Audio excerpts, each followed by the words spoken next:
Hallo ihr liebe Leid, hier ist wieder der Yankee mit Let's Play Secret of Mana auf Pelzig.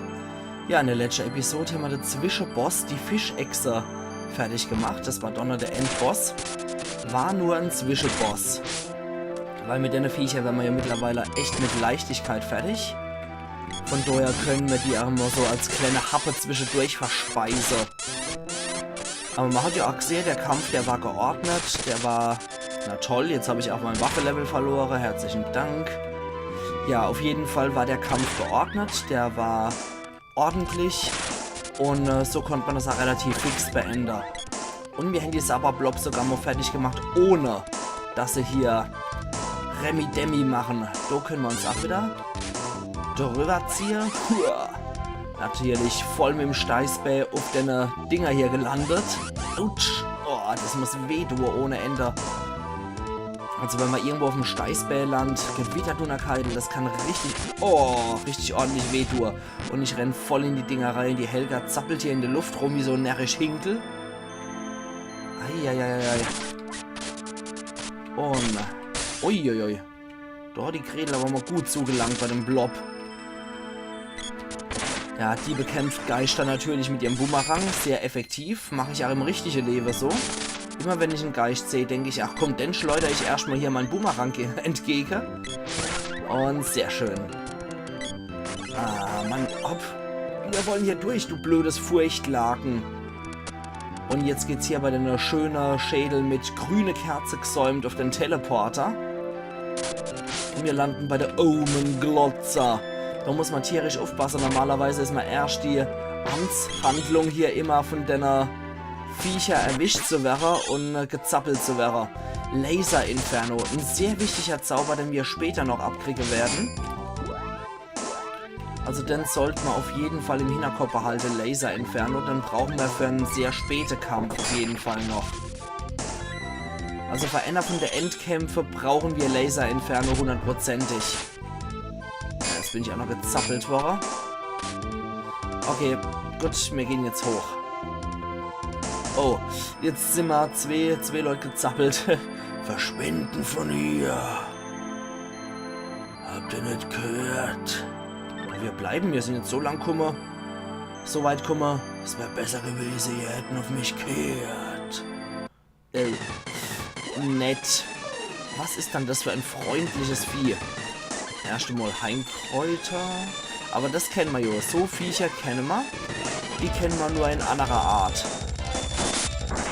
Also das ist dasselbe wie im Erdtempel, nur in Blau jetzt. Und statt dieses vereist habe ich früher immer gelesen, Heinz oder bla bla bla ist verreist. Also ist weggezogen, so nach dem Motto. Dann machen wir erstmal Gutzel auf die Helga, weil so viel Heilzauber können wir nicht mehr wirken. Helga, mach doch mal was. Mach doch mal Feuer. Ich glaube, der gute Eismutant, der kann es vertragen. Ja, so ein bisschen zieht es was ab. Das liegt aber nur an dem 0. Grad Status. Also urig sehen sie ja schon aus, die Viecher. Eishauch wieder. Komm, hau noch mal einer drauf. Gretel ist vereist. Wir können aber, glaube ich, ach hier, nee, doch nicht. Okay, dann kennen wir es nicht. Warten mal ab, bis der wieder auf die Bag kommt hier und sich aus seine Eiskristalle wieder sammelt. Da ist er schon wieder. So, Helga, achte mal drauf. Säureregen Level 6, hui. Aber so viel zieht es glücklicherweise nicht ab. Und hier oben ist auch nichts weiter. Nur die grüne Flamme interessanterweise. Und komm schon her. Ekliges Vieh. Der hat jetzt nochmal Schade mitkriegt durch die Blutgranate, die vorher gewirkt wurde. Ja, der kriegt auf jeden Fall ab, die Blutgranate. Das nächste Mal, wenn er sich manifestiert, sehen wir dann den Schade. Solange kann ich mal Waffe aufladen und kann dann auf ihn losgehen, wenn er sich wieder manifestiert hat. Und das macht er jetzt hier. Eine 40 nur. Okay, das liegt wahrscheinlich an der schwache Zauber. Weil wegen dem Säurereger. Oh, er macht uns eine Eisklinge. Das ist nicht so gut, weil ab dann heilt das Zeug. Halte mal den Gaul an. Nee, dafür brauchen wir auch mehr. Na gut, dann muss es wohl doch so sein. Kriegst die Walnuss. Und du könntest uns alle eine Feuerklinge machen. Ja, dann ziehen wir bei dem Kerl auf jeden Fall auch mehr ab. So, jetzt sind wir Feuerwaffe. Und dürften ein bisschen mehr abziehen. So, die dumm.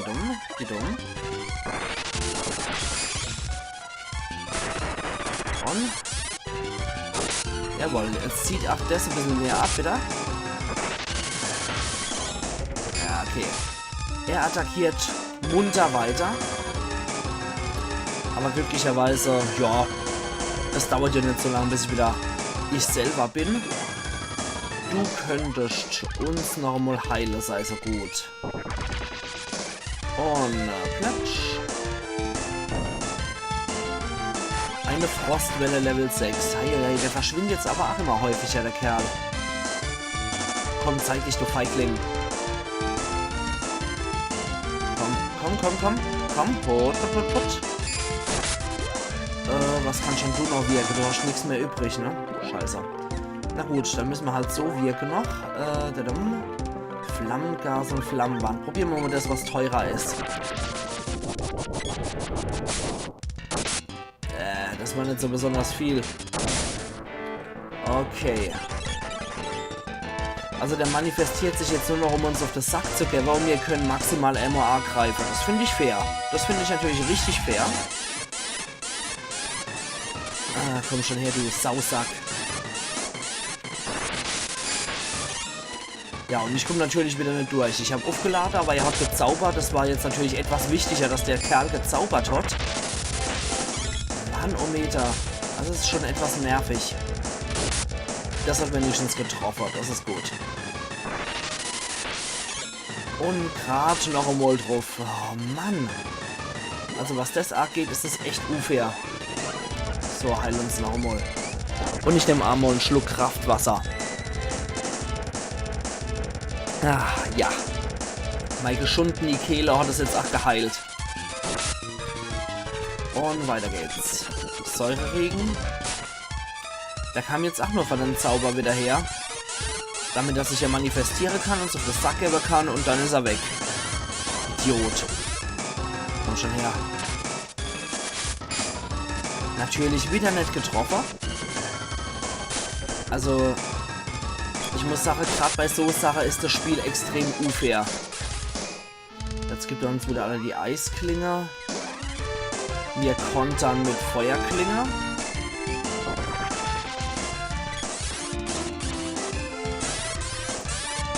Und zeig dich, blöder Mutant.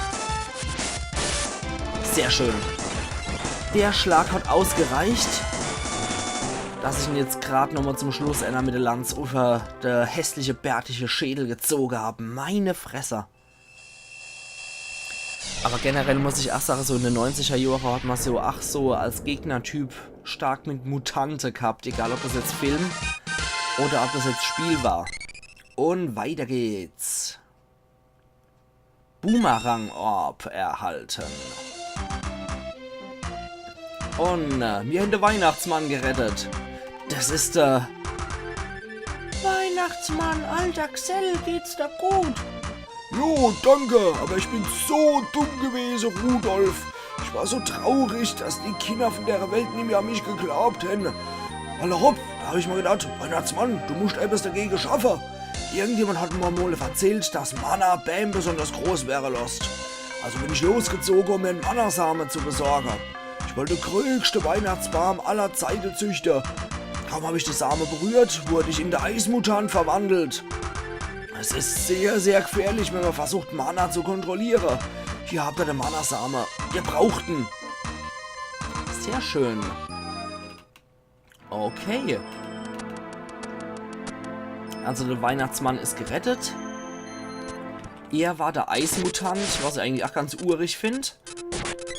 Und ja, zusätzlich noch wenn man Mana-Samen kriegt. Ach, das ist ganz gut so. Das wird wohl dann der vom Feuer gewesen sein. Interessante Reaktion aber, dass der vom Mana-Same des Feuers zum Eismutant verwandelt worden ist. Schokolade, sehr schön, die können wir gut gebrauchen. Immer haben wir sie verwendet im Palast. Gut. Dann haben wir hier in der Wintergegend vorerst mal alles erledigt. Wir haben Vesuvio, der Patron des Feuers, gefunden.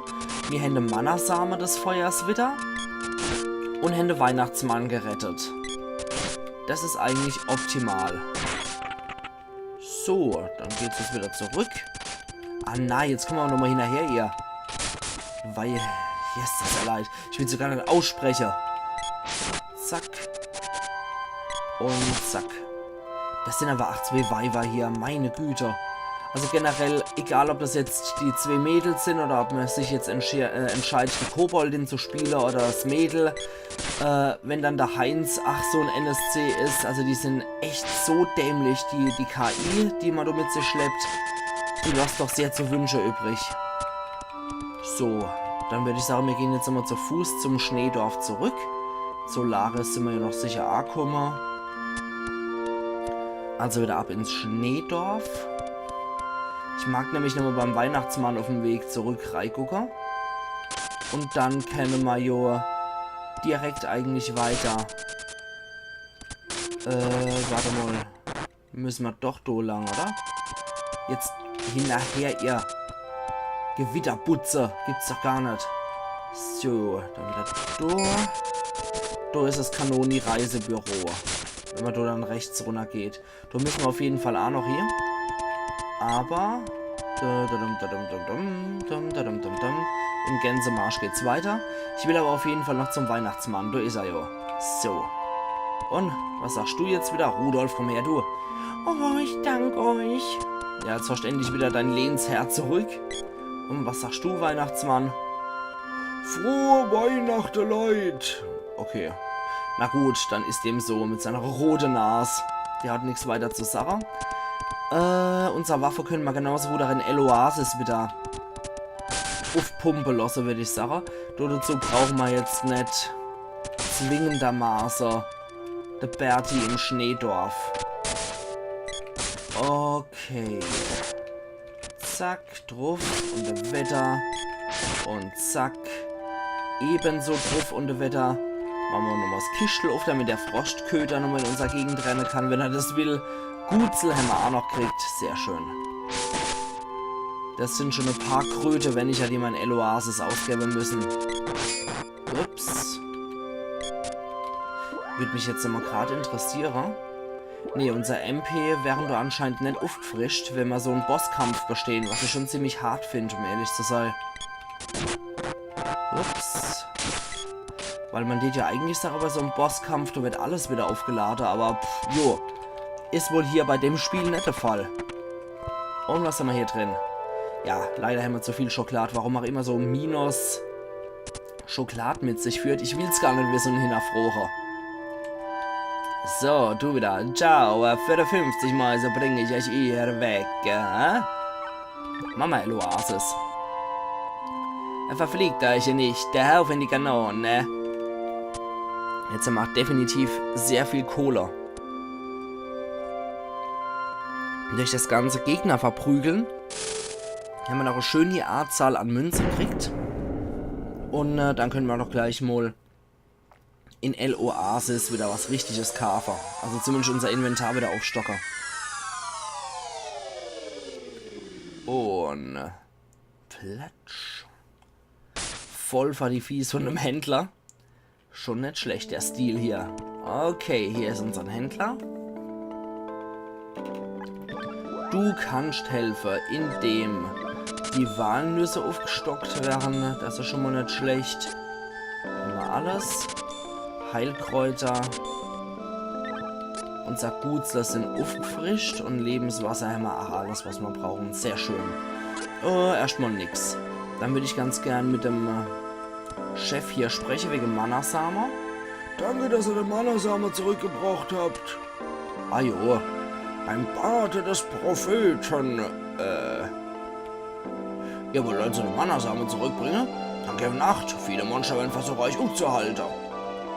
Ja, das haben wir schon so mitgekriegt. Ich werde von hier fortgehen, es ist viel zu heiß, Ackermann. Aber apropos, wie die Waffen sollen erneuert werden, Ackermann. Steht Sache, die Zapplerklaue machen wir jetzt zur Orakelklaue. Warum auch nicht? Aus dem Langbogen, so nebenbei machen wir mal den Metallbogen. Und die Stahlscheibe mutiert zu Kometenschweif. Okay. Das ging doch gut soweit. Dann kann die gerade ihren Boomerang beibehalten und du kriegst deine Klaue wieder zurück. Orakelklaue ist jetzt so draus. Warte mal, wollte ich gerade mal gucken. 47 maximal und die Peitsche, okay, das ist genau so ein Ding. So, und der Boomerang ist jetzt auf 37. Ja, okay, so stark ist die Waffe jetzt auch nicht. Und was sagst du da noch? Unser Brunnen sind alle ausgederzelt. Na, dann schiebe ich dich mal weg. Dann muss ich das Elend nämlich sehen. Dann würde ich jetzt auch nochmal eine Runde Penne gehen. Und dann machen wir uns endlich auf den Weg zum Feuertempel, wo es richtig weitergeht. Boah, das war beim ersten Mal wirklich so richtig Frust in dem Ding, weil es nicht weiterging. Und weil ich verschnarcht habe, dass man zuerst zur Weihnachtsinsel muss. Also, das hatte ich nie mehr so auf dem Schirm, um ehrlich zu sein. Kann aber passieren, aber ich habe so glücklicherweise nur bei einer Episode dabei belost. Von daher war nicht so tragisch. Auf jeden Fall haben wir die Episode zum Leveln nutzen können. Gut, jetzt mag ich auf jeden Fall nochmal zurückkehren. Und dann schauen wir mal. Und durch runter. Okay, der Boomerang wird nach wie vor wie ein Boomerang dargestellt. Ich mag es gerade mal probieren. Ah ne, jetzt haben wir wieder die Scheibe. Gut. Also Schade machen wir schon mal ein bisschen mehr als sonst. Beim letzten Mal haben wir nicht so viel Schade ausgedealt. So, du entlang. Die schmeißen immer mit Ara, das ist so ranzig, Mann. Hard Scars, Level 4. Level 3. Gut, der ist verfault. Komm doch mal hinterher, Mädel. Hör auf mit der Ente zu spielen. So, jetzt kommen wir da weiter. Aber das ist das, was mich, glaube ich, am allermeisten gereizt hat an dem Setting. Man ist hier in Gegnerkämpfe verwickelt und es kommt einfach dieser Friede, Freude, Eierkuchen, Furzschleimer-Mucke vom Tempel. Und die wiegt in so falsche Sicherheit. So, alles wunderbar. Und dabei ist überhaupt nichts wunderbar, weil ständig die dämliche Blobs fertig machen. Und mal in Frustkämpfe verwickelt ist. Ach, sehr interessant, die Pose, in der der Ackermann gerade eben war. Gut. Da kommt er wieder raus, die Spinnenbeine. Und jetzt sind sie geplatzt. Mädel, hinterher.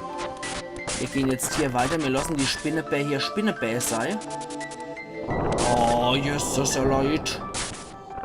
Dann bin ich ja noch voll in den Hinterhalt hier reingerannt von einer Bogenratte. Und hier rein. Nett mit mir, Freunde der Nacht. Dann müssen wir erstmal noch links, weil es so noch ohne geht, dass wir da ohne dann Vesuvius Magie benutzen können. Ne. Feuerklinge, ja. Mach mal die Feuerklinge, die ist mir egal mittlerweile. Solange es ja so heiß ist, kann man nicht weitergehen. Das ändern wir doch gleich einmal. Schwächste Zauber von Vesuvio. Lava, nicht der schwächste, aber ich glaube Lavawelle war es, was wir hier brauchen. Und? Nö. Lavawelle hat auch nichts gebraucht, okay. Dann doch die Blutgranate. Helgas Zauberlevel ist gestiegen. Vesuvio erreicht Level 1. Okay, die war's. Der Raum ist abgekühlt. Das war wohl im klassischen Sinne Feuer mit Feuerbekämpfer. Jetzt warten wir, bis diese blöde Verbrühung fertig ist. Und dann können wir auch hier weitergehen. Sehr gut. Herr Uff. Herr Uff, Block zu sein. Ich sag, das sind gute, du ekliger Schleim. Uff. Ja, das hast du vor, wenn du in den Nahkampf gehst, dann verbrühen dich die Scheißviecher noch. Blutpudding ist erledigt. Ach, wär's doch nur so. Aber nee, die vermehren sich jetzt auch wieder wie die Fliege, die Mistviecher. Einer ist noch kaputt. Bitte der jetzt ab. Und gut. So wird alles in Ordnung. Wenn der immer nur Schade erleidet, ist mir das alles recht. Okay. Dann würde ich aber sagen, ich mache an der Stelle hier... Upsala. Ah, nein! Jetzt sind wir genau denselben Scheißweg nochmal runtergestolpert. Naja, egal. Desmal kriegen wir es auf jeden Fall schneller hin, oder wieder hin zu kehren, wo wir hin sollen. Und ich jetzt sage, ihr liebe Leute, ich mache jetzt hier wieder meinen Cut. Wir sehen uns dann morgen zur... Oh, scheiße, jetzt müssen wir das ja auch noch machen. Gewitter, Dunner, Keitel noch einmal. Haben wir gerade auf der Heinz. Und ich mache nochmal Frostwelle. Ich mache eine Frostwelle auf die Viecher. Auf alle Blutpuddinger dieser Welt.